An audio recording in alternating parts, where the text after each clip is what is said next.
Hello everyone, कैसे हैं आप सभी लोग। आई होप आप सभी लोग एकदम बढ़िया होंगे। स्टूडेंट्स, आज के इस वीडियो में हम बात करने वाले हैं डेवलपमेंट ऑफ एम्ब्रियो वाले टॉपिक के बारे में। बहुत ज़्यादा इंपॉर्टेंट टॉपिक है, बहुत ज़्यादा इजी टॉपिक है और एग्जाम में इसके बारे में कभी कभी पूछ लेता है। स्टूडेंट्स, ये टॉपिक इंपॉर्टेंट होने के साथ साथ आपके कॉन्सेप्ट को बिल्ड करने वाला भी टॉपिक है, तो आपको ये ध्यान से समझना। अपनी नोटबुक, रफ पेंसिल जो भी आप निकाल के रखते हो, रफ पेंसिल बोल दिया मैंने, जो रफ नोटबुक जो भी आपके पास है उसको निकाल के रखो और चीज़ों को नोट कर लिया करो। ओके, तो अब बिना देरी करते हुए इस वीडियो को स्टार्ट करते हैं। स्टूडेंट, सबसे पहले यहाँ पर डेवलपमेंट ऑफ एम्ब्रियो में हमें एक चीज़ समझनी है कि एम्ब्रियो क्या होता है, ये बात हमें पता होनी चाहिए। लेकिन एम्ब्रियो कब बनता है? When does the embryo form? Embryo बनता है जाइगोट के फॉर्मेशन के बाद, याद रखना है, ठीक है। तो देखो होता क्या है, मैंने आपको सेक्सुअल रिप्रोडक्शन के इवेंट्स बताए थे। सबसे पहले बनता है जाइगोट, उसके बाद जाइगोट से डेवलप होकर बनता है एम्ब्रियो, और एम्ब्रियो के बाद बनता है फीटस, ठीक है। तो फर्स्ट स्टेज होता है जाइगोट। जाइगोट कब बनता है? जब मेल और फीमेल गैमेट्स आपस में फ्यूज हो जाते हैं। और ये फ्यूजन कौन सी जगह पर देखा जाता है? फेलोपियन ट्यूब में फ्यूजन होता है। कहां पर होता है? फेलोपियन ट्यूब में, ठीक है।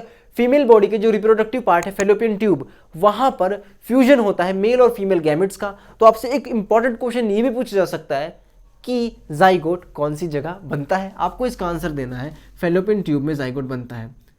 फेलोपियन ट्यूब में फ्यूजन होता है मेल और फीमेल गैमेट का, यानी कि यहाँ पर जाइगोट फॉर्म होता है, ठीक है। तो जाइगोट कहाँ पर फॉर्म होता है बच्चे?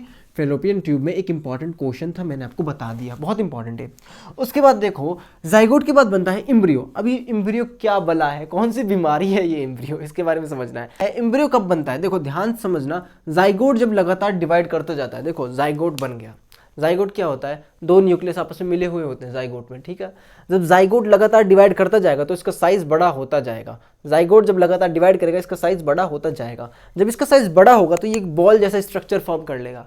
कैसा स्ट्रक्चर? एक बॉल जैसा स्ट्रक्चर। वो जो बॉल है बच्चे, वो बाद में टिश्यू बना लेगी। क्या बनाने लग जाएगी? टिश्यू, यानी कि ग्रुप ऑफ सेल्स। जब ये ग्रुप ऑफ सेल्स मिल जाते हैं तो क्या बनता है? टिश्यू बनता है। और जब बहुत सारे टिश्यू आपस में मिल जाते हैं तो क्या बनता है? ऑर्गन्स बनते हैं। तो ये धीरे धीरे एक स्ट्रक्चर बनता है, पूरी बॉडी के अलग अलग पार्ट्स बनने लग जाते हैं। तो इसे ही हम एम्ब्रियो कहते हैं। ओके, अब ध्यान से समझना क्या कहना चाहता हूँ। यहाँ इसकी डेफिनेशन देखना, the zygote divides repeatedly. Zygote लगातार डिवाइड होता है, then it forms a ball of cell. Zygote लगातार डिवाइड होकर एक बॉल ऑफ सेल्स बना लेता है, देन इट फॉर्म्स टिश्यूज। अब ये बॉल ऑफ सेल्स टिश्यूज बना लेती है और बाद में and ultimately forms organ of the body. जब ये टिश्यूज बनने लगते हैं उसके बाद ऑर्गन्स बनना भी शुरू हो जाते हैं। And this structure is called as embryo, और इसी स्ट्रक्चर को बोलते हैं एम्ब्रियो। यानी कि एम्ब्रियो वो स्ट्रक्चर है जो जाइगोट के बाद बनती है। और ये एम्ब्रियो कहाँ पर जाकर डेवलप होता है, ये एक इंपॉर्टेंट क्वेश्चन है। इसका जो आंसर है वो है the embryo is embedded. Embryo जो होता है वो अटैच हो जाता है। इम्बेडेड का मतलब अटैच हो जाना, एम्ब्रियो का मतलब इम्बेडेड का मतलब अटैच हो जाना। Attach in the wall of the uterus. जो फीमेल बॉडी के अंदर यूटेरस है उसमें जाकर ये क्या हो जाएगा बच्चे? अटैच हो जाएगा। मान लो ये वॉल ऑफ यूटेरस थी और ये मारकर मान लो एम्ब्रियो बन गया। फॉर एग्जांपल मान लो एम्ब्रियो है तो इसमें जाके अटैच हो जाएगा वॉल ऑफ द यूटेरस। कहाँ पर अटैच होगा? Wall of the uterus. और वॉल ऑफ द यूटेरस के थ्रू ये एम्ब्रियो डेवलप होगा। जब एम्ब्रियो कंप्लीटली डेवलप हो जाएगा तो एक ऐसा स्ट्रक्चर बना लेगा जिसके अंदर सारे के सारे बॉडी पार्ट्स विजिबल हों। जब ये एम्ब्रियो कंप्लीटली डेवलप हो जाएगा तो एक ऐसा स्ट्रक्चर बना लेगा जिसके अंदर सारे के सारे बॉडी पार्ट्स विजिबल होंगे।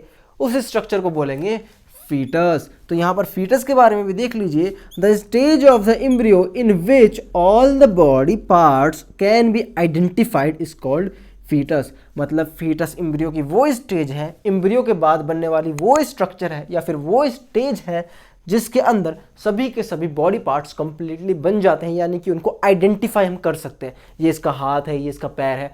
तो आपने सुना होगा फीटल डेथ करवाते हैं ना, भ्रूण हत्या, ठीक है, इंडिया में इसके ऊपर बैन है। भ्रूण हत्या में क्या होता है, जो फीटस होता है ना प्यारे बच्चों, जो फीटस होता है उसको ऑब्जर्व करके मेल और फीमेल के बीच में जो सेक्स ऑर्गन्स होते हैं उनको ऑब्जर्व करके हम पता लगा सकते हैं कि ये मेल की बॉडी है या फीमेल की बॉडी है। एक बेबी है, उसका हमने देखा कि यार ये तो मेल है, तो हमें हमारे समाज में क्या है, मेल को थोड़ा ज़्यादा तवज्जो दी जाती है, तो मेल को नहीं मारते, फीमेल को जबकि किल कर देते हैं। तो फीमेल कैसे किल कर रहे हैं फीमेल को, देखो ये चीज़ गलत है, इन चीज़ों के हम खिलाफ हैं, इंडिया इनके पूरे खिलाफ है। सब बच्चों आपको ये चीज़ समझनी है कि कौन सी स्टेज में ये सब चीज़ें हो रही होती हैं।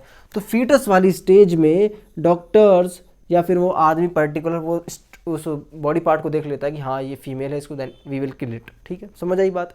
तो फीटस वाली स्टेज में उसको मारा जाता है बेबी को। ये मैंने आपको जनरल नॉलेज और जनरल अवेयरनेस की चीज़ बता दी। ठीक है, आपको समझ आ गया फीटस क्या है, एम्ब्रियो क्या है, समझ आ गया ना कि एम्ब्रियो वही स्ट्रक्चर है जो पहले जाइगोट से बनती है। जाइगोट एक बॉल बना लेती है, जब ये बॉल बन जाती है तो ये बॉल जो है वो टिश्यूज बना लेती है। ये टिश्यूज बाद में ऑर्गन्स फॉर्म कर लेते हैं बॉडी के, और इस स्ट्रक्चर को बोलते हैं एम्ब्रियो। ठीक है, तो एम्ब्रियो वही स्ट्रक्चर है जिसकी वजह से हमारे पूरे बॉडी पार्ट्स बन रहे हैं। और एम्ब्रियो का डेवलपमेंट कहाँ पर हो रहा है प्यारे बच्चों, एम्ब्रियो का डेवलपमेंट हो रहा है on the wall of the uterus, on the wall of the uterus.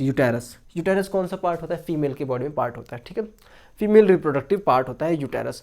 और यूटेरस के वहाँ पर एक स्ट्रक्चर होती है जिसकी वजह से, देखो आपने ये बात तो सुनी होगी ना कि जो फीमेल की बॉडी है उसकी हेल्प से ही बेबी डेवलप होता है। फीमेल की बॉडी बेबी को नरिशमेंट प्रोवाइड कराती है। फीमेल की बॉडी बेबी के अंदर जो एक्सक्रीटरी प्रोडक्ट बन रहे हैं, जो यूरिन वहाँ पर बन रहा है बेबी की बॉडी का, जो बेबी की बॉडी के अंदर जितने भी एक्सक्रीटरी यानी कि खराब पदार्थ बन रहे हैं उन सभी को फीमेल बॉडी अपने थ्रू बाहर निकालती है। वो ब्लड के थ्रू होता है पूरा जो सिस्टम है। उधर एक स्ट्रक्चर होता है, उसका नाम होता है, जो होशियार बच्चे मुझे कमेंट करके बताएंगे उसका क्या नाम होता है, उसका नाम मैं यहाँ पर लिखने जा रहा हूँ। जिनको पता है उसका आंसर यहीं पर लिख दें कमेंट में, अगर नहीं पता तो थोड़ा वेट करें। उस स्ट्रक्चर का नाम होता है बच्चे प्लेसेंटा, PLACENTA, प्लेसेंटा।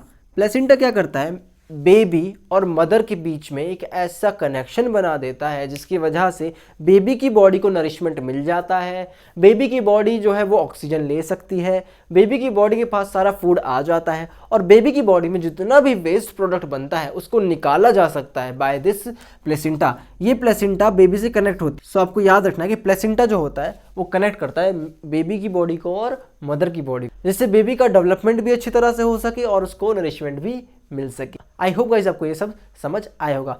जो चीज़ें मैंने आपको यहाँ पर समझाई इन्हें नोट डाउन जरूर कर ले। मैं साइड हो जाता हूँ, नोट डाउन कर लें, इनको पॉज करके आराम से नोट डाउन कर लें। ठीक है, अब हम आगे बढ़ते हैं। चलिए गाइस, अब हम आगे बढ़ते हैं और पढ़ लेते हैं ओविपेरस और विविपेरस एनिमल्स के बारे में।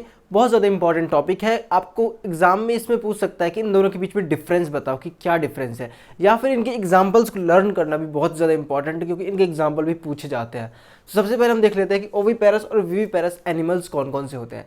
देखो कुछ एनिमल्स को हमने डिफरेंस किया हुआ है, अलग अलग बांटा हुआ है। किस आधार पर बांटा हुआ है, इस आधार पर बांटा हुआ है कि कुछ एनिमल्स ऐसे होते हैं जो डायरेक्ट बेबीज़ को जन्म देते हैं, मतलब जानवरों को जन्म देते हैं, और कुछ ऐसे एनिमल्स होते हैं जो अंडा देते हैं। क्या देते हैं, अंडा देते हैं, एग देते हैं। तो इस बेसिस के ऊपर हमने डिफरेंस किया हुआ है। तो इस बेसिस के ऊपर दो तरह के एनिमल्स निकल के आते हैं। पहला होता है ओविपेरस, दूसरा होता है विविपेरस। आगे पीछे कर दो इनके नाम, कोई दिक्कत नहीं है। पहले वो ओविपेरस बोल दो, विविपेरस बोल दो, कोई दिक्कत नहीं है। सबसे पहले देखो यहाँ पर ओविपेरस एनिमल्स। देखो ओवा सुना है ना आपने, ओवा को क्या बोलते हैं, एग्स, है ना, एग बोलते हैं ना, ओवा एग एक ही बात होती है। तो याद रखना ओविपेरस वो एनिमल्स होते हैं जो अंडे देते हैं। क्या देते हैं, animals who lay eggs are called oviparous. कभी मत भूलना, ओवम से याद रखना, ओवी से, ओवी मतलब ओवम, ओवम यानी कि एग। ठीक है, तो याद रहेगा ना ये तो, कि ऐसे एनिमल्स जो अंडे देते हैं उन्हें क्या बोलते हैं, ओविपेरस एनिमल्स बोलते हैं। उसके बाद एक मिनट माइक सी कर लेता हूँ। उसके बाद सेकंड पॉइंट बहुत ज़्यादा इंपॉर्टेंट है। जो देखो ये ओविपेरस एनिमल्स हैं जिन्होंने अंडा दिया है, अब वो अंडा जो है उसके अंदर एम्ब्रियो बनेगा, अंडे के अंदर एम्ब्रियो बनेगा, अंडे के अंदर बाद में फीटस बनेगा। ठीक है, सो यहाँ पर एक लाइन लिखा हुआ है, the embryo receives nutrients from the yolk. Yolk क्या होता है, अंडे के अंदर जो प्रोटीन वाला पार्ट होता है उसे बोलते हैं यॉक। क्या बोलते हैं, यॉक। आपने अंडा देखा होगा ना, जब उसे अंडा जो नॉनवेज खाते हैं बच्चे उनको पता होगा अंडे के बारे में। सबसे पहले उसमें बाहर जो स्ट्रक्चर होता है ना वो तो होता है उसमें कार्बोहाइड्रेट्स का, उसके अंदर जो बॉल जैसे स्ट्रक्चर होता है उसके अंदर, वो प्रोटीन से बना हुआ होता है, उसे बोलते हैं यॉक। ठीक है, तो जो एम्ब्रियो यहाँ पर बन रहा है, एम्ब्रियो यहाँ पर बनेगा, कहाँ पर, इन अंडों के अंदर एम्ब्रियो बनेगा, उसको भी तो न्यूट्रिएंट्स चाहिए ना अपने आप को डेवलप करने के लिए। वो न्यूट्रिएंट्स कहाँ से मिलेंगे? अंडे के अंदर प्रेजेंट यॉक से। ओके, उसके बाद एक इंपॉर्टेंट यहाँ पर पॉइंट है कि chances of survival are less. जो ओविपेरस एनिमल्स होते हैं इनके चांसेस ऑफ सर्वाइवल यानी कि जीने की जो संभावनाएं हैं वो कम होती हैं, याद रखना है, बहुत ज़्यादा इंपॉर्टेंट है।